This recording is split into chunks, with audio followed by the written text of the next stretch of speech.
ये एक momentum line मैंने इसलिए खींची हुई है। यहाँ पर है ना, अगर आप रेंज ऑफ वॉल्यूम की तरफ जाओगे और उसके थ्रू अगर आप खींचते हो ना कोई लाइन वगैरह, तो वो एक पॉइंट ऑफ कंट्रोल बता देता है कि पॉइंट ऑफ कंट्रोल कहाँ पे है। जैसे मैंने खींची आज की रेंज के हिसाब से, पॉइंट ऑफ कंट्रोल ये ब्लैक वाली लाइन है। तो ये जो ब्लैक वाली लाइन है, ये बताती है कि यहाँ पर मोमेंटम आ सकता है, अप या डाउन की साइड। तो मैंने लाइन को खींचा हुआ है। अभी क्या हुआ है, कई लोगों ने मेरी तरह यहाँ पे एक्शन लेने की सोची होगी, इन्होंने भी ये खींचा होगा फिक्स वॉल्यूम रेंज, और यहाँ पे इन्होंने बड़ी सी कैंडल दिखा दी 1 मिनट की।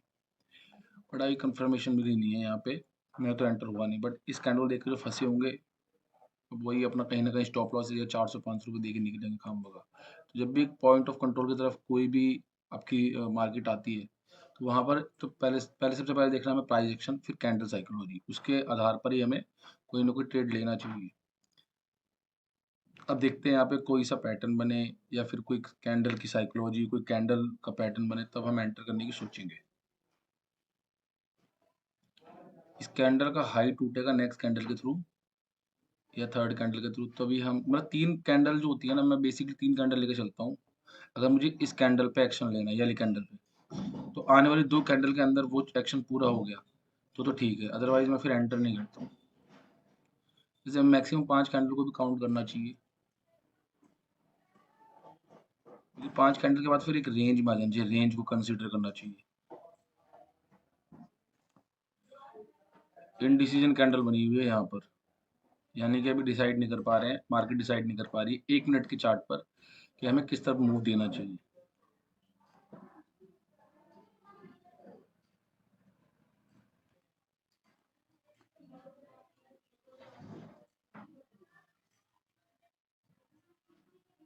मार्केट इसको फॉलो कर रही है। मुझे लग रहा है एक स्पाइक यहाँ तक मार सकती है। मुझे ऐसा लग रहा है कि अगर किसी ने एंट्री यहाँ ले ली होगी इस कैंडल पर, तो उसका स्टॉप लॉस तो चला गया है। ठीक है, मुझे लगता है इससे ज़्यादा ऊपर स्टॉप लॉस तो वो लेगा नहीं। ठीक है, उसके बाद जिसने इस कैंडल पे लिया होगा उसका स्टॉप लॉस यहाँ तक होगा। तो ये तो काम इस ग्रीन कैंडल ने कर दिया ऊपर वाला। अब ये जो कैंडल है, ये रेड वाली, या इसके बाद जो बनेगी, उसका काम है यहाँ तक आना। यहाँ पे आने के बाद कोई मूवमेंट आ सकता है। क्या, मैं तो देखो अपने हिसाब से चलता हूँ। मुझे लगता है अगर कोई भी रिटेलर, एक रिटेलर तो वो उसको वो नहीं करते होंगे, कई ऐसे रिटेलर होते होंगे जिनको वो ट्रैप करते होंगे, तो एक रिटेलर ज़्यादा इतना रिस्क लेगा या इतना रिस्क लेगा। अगर शॉर्ट मारा होगा उसने तो यहाँ तक का रिस्क ले लेगा, अगर उसने कॉल लिया होगा तो यहाँ तक का रिस्क ले लेगा। ठीक है, उसके बाद और भी लोग हैं, और भी बड़ी चीज़ें हो सकती हैं। बाकी मैं अपने हिसाब से चल रहा हूँ कि छोटे मोटे अभी मॉर्निंग के रिस्क कितने ही हो सकते हैं। भाई जैसा हम सोच रहे हैं वैसा हो जाए तो बेहतर है, नहीं तो यहीं पे कोई पैटर्न बन जाए जल्दी से हम एंट्री कर लें, वो और भी बेहतर है। एक एंट्री तो मैं ले रहा हूँ छोटी सी, यहाँ मैंने एंट्री ले ली है। टारगेट कर देता हूँ मैं ये वाला। ठीक है, बीच बीच में कुछ हर्डल है, रिस्क लेना पड़ेगा। बीच बीच में हर्डल है ये जो मैंने बनाया है, क्योंकि कैंडल जो बड़ी कैंडल है इसके 61%, फिर किसी ने थोड़ा इससे ऊपर 70 कुछ 3%, फिर इसको टॉप पे आया होगा, तो हर्डल तो है ही है, बाकी रिस्क लेना बनता है।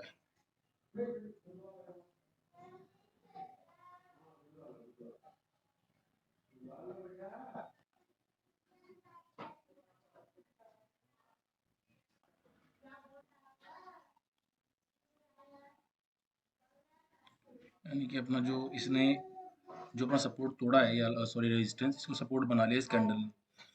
प्लस कैंडल ने सपोर्ट यहाँ पे आया, यहाँ पे क्लोजिंग दी, उसके बाद इस कैंडल ने सपोर्ट बनाया, अब यहाँ से इसने ग्रीन कैंडल ने उठना स्टार्ट कर दिया। शायद इसको तोड़ दे, इस एरिया को तोड़ दे शायद। मैंने सिर्फ इसलिए ट्रेड भी लिया है क्योंकि जो हमारा फिक्स वॉल्यूम रेंज ने इसको एक पॉइंट ऑफ कंट्रोल बताया था, एक्शन भी यहीं से स्टार्ट हुआ इसलिए। तो जब पॉइंट ऑफ कंट्रोल से कोई एक्शन होता है तो वो अच्छी भारी मात्रा में होता है, वॉल्यूम में होता है, तो जो छोटे मोटे जो हर्डल होते हैं टूटने थोड़े ईजी हो जाते हैं, इसलिए मैंने एक रिस्क लिया है यहाँ पर। और अपना एक तरीके से लगातार 3 कैंडल ने एक दूसरे के हाई को तोड़ा है, तो ये भी एंट्री बनती है। चलो, टच तो किया भाई हर्डल को, टूट जाना चाहिए यार। तोड़ दे भाई, तोड़ दे।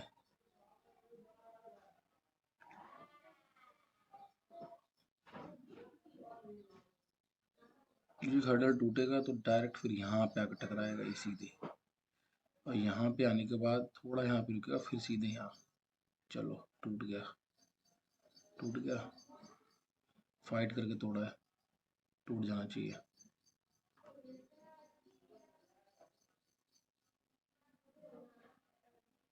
तोड़ तो दिया ही है।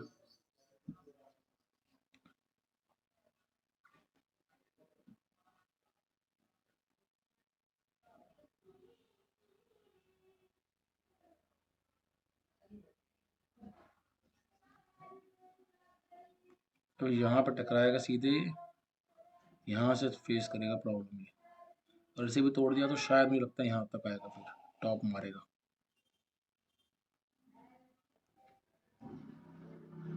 बढ़ तो रहा है धीरे धीरे, थोड़ा टाइम लेगा।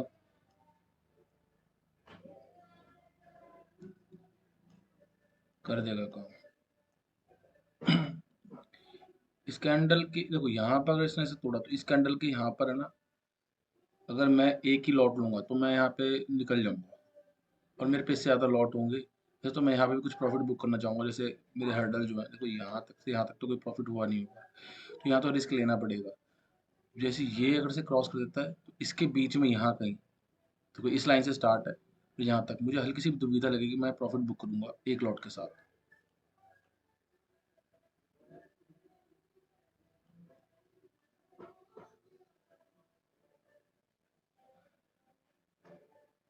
और एक से ज़्यादा लॉट हैं तो फिर अपना टारगेट ले लेंगे, बट प्रॉफिट बुक करते हुए क्वांटिटी यहाँ रिलीज करेंगे, फिर यहाँ रिलीज करेंगे, फिर यहाँ रिलीज करेंगे। और वन लॉट है, थोड़ा यहाँ पर थोड़ा वेट करेंगे, अगर नहीं होगा तो निकल जाएंगे, जो भी मिलेगा एक लॉट के साथ है तो, अगर यहाँ तक कैंडल आती है तो। रेडी रहना भाई, मैं तो देखो यहाँ पे वन लॉट के साथ अगर रहूँगा तो निकल जाऊँगा, क्योंकि इतनी दूर आए हैं, यहाँ से अब लॉस लेना बेवकूफ़ी हो जाएगी। क्लोजिंग का वेट करेंगे, निकल जाओ वन लॉट वाले तो।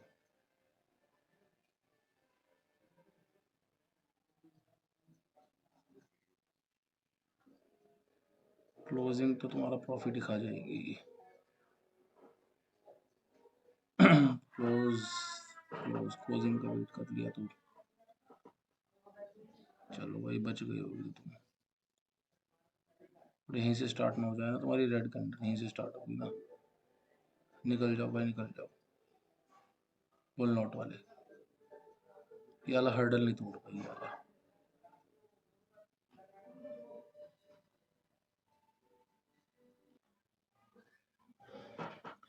दोबारा आ गया भाई अपने हर्डल पर। अब यहाँ से थोड़ा मुश्किल लग रहा है मुझे जाना नीचे एकदम से ही, मतलब नेक्स्ट जस्ट नेक्स्ट कैंडल पे नीचे जाने वाला है नहीं है, थोड़ा समय लगेगा, क्योंकि अब पॉइंट ऑफ कंट्रोल ये भी है।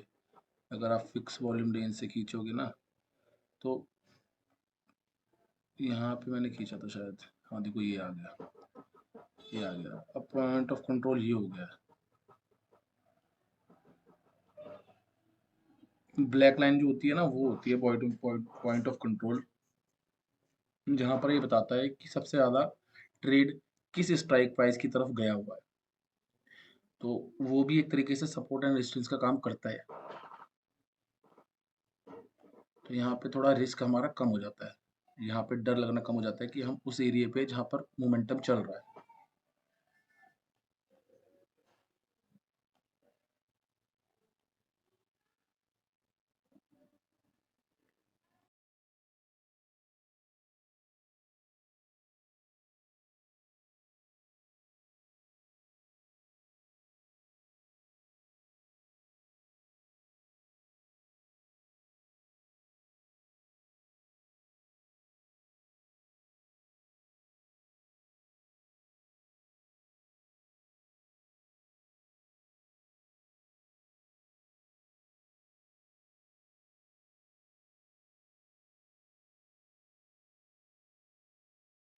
जैसे फिक्स वॉल्यूम रेंज में देख रहा हूँ काफ़ी देर से इधर बढ़ क्यों नहीं रहा, क्योंकि यहाँ पर पॉइंट ऑफ कंट्रोल बन चुका है। देख सकते हो आप, ये ब्लैक लाइन जो है ये एक्शन पीरियड था हमारा। तो मतलब टारगेट अपना जो 1 था वो वहीं अचीव हो पाया है, 2 और 3 रह गया।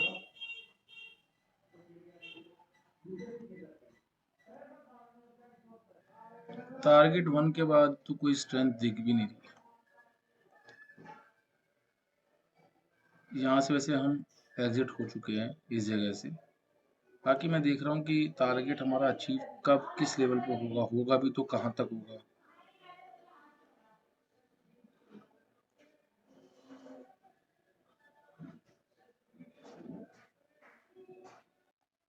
ये कितनी बड़ी कैंडल आई तो है, टारगेट 1 पे टच होगी फिर नीचे।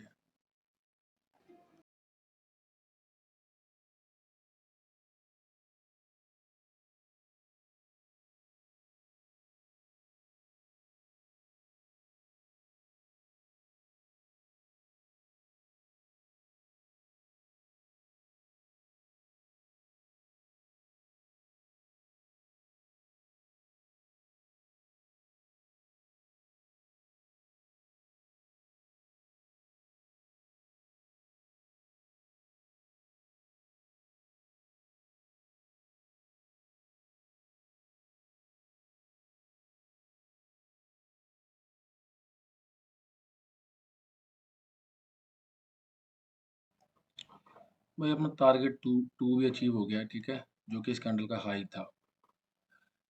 अपना टारगेट 2 भी गया, अब 3 का वेट करते हैं, जो कि हम टारगेट 2 पर अपना 80 या 90% क्वांटिटी रिलीज कर चुके हैं। अब टारगेट 3 बचा हुआ है। इस कैंडल के हाई पर था अपना टारगेट 2, ये था।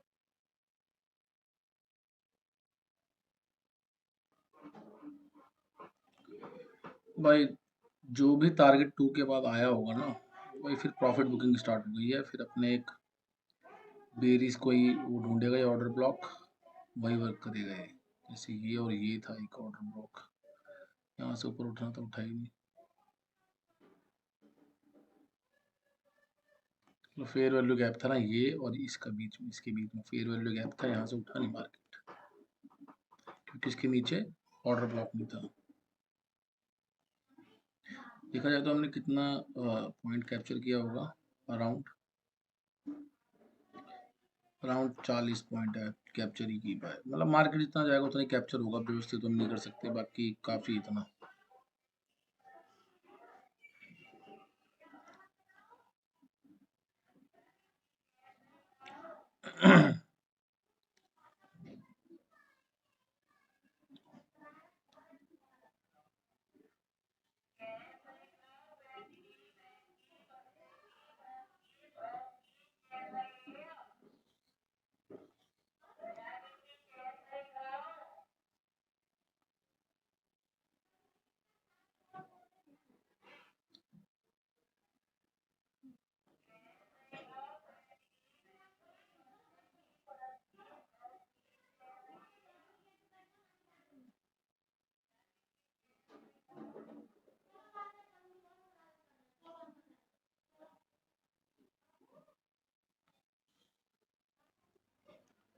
मुझे तो लगता नहीं है अब टारगेट 3 तक का वेट करना चाहिए, बोरिंग हो जाएगा। न्यू एंट्री देखते हैं, ठीक है, न्यू एंट्री पे चलते हैं। अब इसको करते हैं हम ख़त्म यहाँ पे, क्योंकि जहाँ से एंट्री थी वहीं पहुँच गए। अब टारगेट नंबर 3 का वेट करने का। वैसे तो खैर कुछ बचा ही नहीं था, यहीं पे सब कुछ टारगेट अपना कंप्लीट हो गया था।